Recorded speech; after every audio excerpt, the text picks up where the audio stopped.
Rayalaseema lift irrigation scheme ఉదంతం చంద్రబాబు మెడకు చుట్టుకుంటోంది. దాంతో ప్రభుత్వ పెద్దలు పిల్లి మొగ్గలేస్తున్నట్టు కనిపిస్తోంది. అనేక రకాలుగా మాట మార్చేస్తున్న వైనం చాలా విస్మయకరంగా కనిపిస్తోంది. నిజానికి ఈ వివాదాన్ని రాజేసింది తెలంగాణ ముఖ్యమంత్రి రేవంత్ రెడ్డి. రేవంత్ రెడ్డి తెలంగాణ అసెంబ్లీ వేదికగా తన ఒత్తిళ్ల వల్లే చంద్రబాబు తలొగ్గి రాయలసీమ లిఫ్ట్ ఇరిగేషన్ స్కీమ్ పనులన్నీ నిలిపివేశారు అంటూ వెల్లడించారు. ఆ విషయం మీద తెలుగుదేశం పార్టీ నేతలు గొంతులో పచ్చి వెలక్కాయ పడ్డట్టుగా వ్యవహరిస్తున్నారు. తొలుత రేవంత్ రెడ్డి మాటల్లో వాస్తవం లేదు అంటూ చెప్పుకొచ్చారు. వైఎస్ఆర్సీపీ విష ప్రచారం చేస్తుంది అంటూ విమర్శించారు. అంతవరకు బాగానే ఉంది. కానీ తాజాగా ఇరిగేషన్ శాఖ మంత్రి నిమ్మల రామనాయుడు చేస్తున్న వాదన మరింత విడ్డూరంగా కనిపిస్తోంది. మంత్రి రామానాయుడు చెప్తున్న దాని ప్రకారంగా రాయలసీమ లిఫ్ట్ ఇరిగేషన్ స్కీమ్ వల్ల రాయలసీమ ప్రయోజనాలకి ఏ మాత్రం ఉపయోగం లేదన్నట్టు, రాయలసీమకి వేసమెత్తు కూడా ఉపయోగం లేదన్నట్టు. అంటే లిఫ్ట్ ఇరిగేషన్ స్కీమ్ ఉపయోగం లేదు అని ప్రభుత్వం అంగీకరిస్తుంది. ఈ మాట ప్రకారంగానే ఉపయోగం లేదు కాబట్టి రాయలసీమ లిఫ్ట్ ఇరిగేషన్ పనులను నిలిపివేశాం అని అంగీకరించడానికి ఎందుకు సంశయిస్తుంది? రేవంత్ రెడ్డి ఒత్తిళ్లకు తలొగ్గి ఇక్కడ ఉపయోగం లేని స్కీమ్ కాబట్టి మానేసాం అని చెప్పడానికి నామోషి ఎందుకు? తొలుత రేవంత్ రెడ్డి మాటలు తప్పన్నారు, ఇప్పుడు ఉపయోగం లేదు కాబట్టి లిఫ్ట్ ఇరిగేషన్ పనులు నిలిపివేస్తున్నాం అని చెప్తున్నారు. ఈ రెంట్లో ఏదో ఒకటి మాత్రమే వాస్తవం కావాలి. అది పక్కన పెడితే ఇదే నిమ్మల రామనాయుడు 2 రోజుల నాడు ప్రెస్ మీట్ పెట్టి జగన్మోహన్ రెడ్డి ఈ లిఫ్ట్ ఇరిగేషన్ పనులకు శ్రీకారం చుట్టిన నెలలోనే ఎన్జిటి ఆర్డర్స్ వచ్చాయి కాబట్టి పనులు జరగలేదు, అంటే జగన్మోహన్ రెడ్డి హయాంలోనే రాయలసీమ లిఫ్ట్ ఇరిగేషన్ పనులన్నీ నిలిచిపోయాయి అని చెప్పారు. అదే మంత్రి 2 రోజులు తిరగగానే మాట మార్చేశారు. అప్పుడు అసలు పనులు జరగలేదు, ఎన్జిటి ఆర్డర్తో క్లియరెన్స్ లేక రాయలసీమ లిఫ్ట్ ఇరిగేషన్ పనులన్నిటికీ జగన్మోహన్ రెడ్డి ఎగనామం పెట్టేశారు అని చెప్పినటువంటి మంత్రి ఇప్పుడు లూజ్ సాయిల్ ఉన్న దగ్గర పనులు చేశారు. సుమారు 1000 కోట్ల రూపాయలు విలువైన వర్క్స్ జరిగాయి. వాటన్నిటికి కూడా బిల్స్ చెల్లించాం. కొంత సివిల్ వర్క్స్, కొంత మెకానికల్ వర్క్స్ ఇవన్నీ కూడా జరిగాయి. కానీ ఇప్పుడు రాయలసీమ లిఫ్ట్ వల్ల జరిగేటువంటి ప్రయోజనం అంతా ముచ్చుమర్రి సహా వివిధ లిఫ్ట్ స్కీములతో వనగూరుతుంది కాబట్టి అవసరమే లేదు అని చెప్తున్నారు. అంటే మంత్రి ముందొక మాట ఇప్పుడు ఒక మాట మాట్లాడడంలో మతలబేంటి?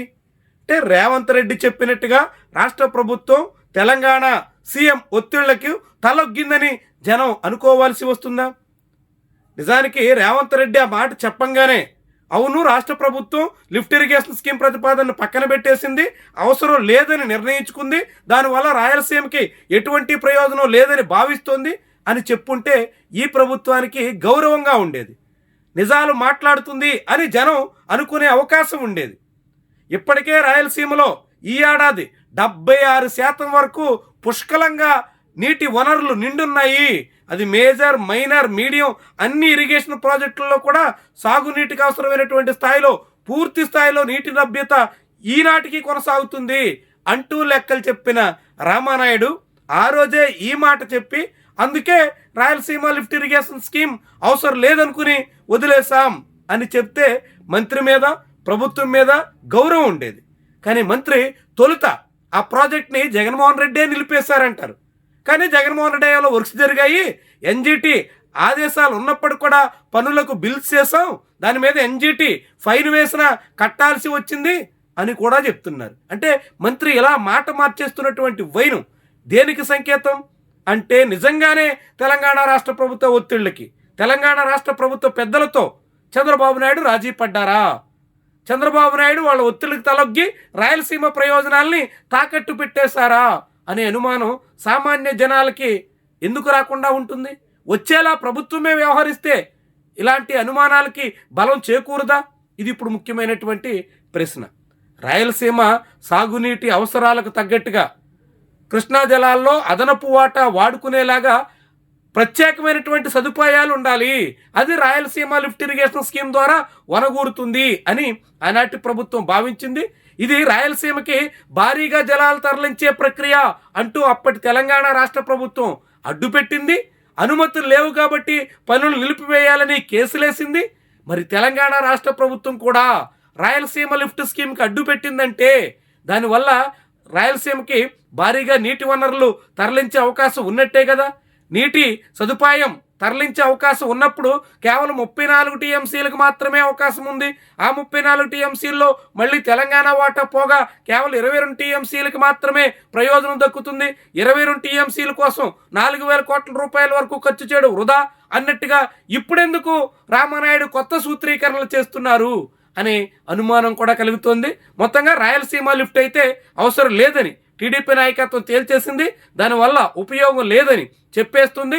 తద్వారా తాము ఆ ప్రాజెక్టు పనులన్నిటికీ ఎసరు పెట్టేసినట్టుగా స్పష్టం చేసేస్తుంది. 1000 కోట్ల రూపాయల వరకు ఖర్చు చేసిన తర్వాత మొత్తం రాయలసీమ లిఫ్ట్ పనులకే తాము తిలోదకాలు ఇచ్చేశాము అనే మాటని ఎట్టకేలకు టీడీపీ నేతలు రాష్ట్ర ప్రభుత్వం అంగీకరిస్తున్నటువంటి విషయం మాత్రం గమనించాల్సినటువంటి అంశం.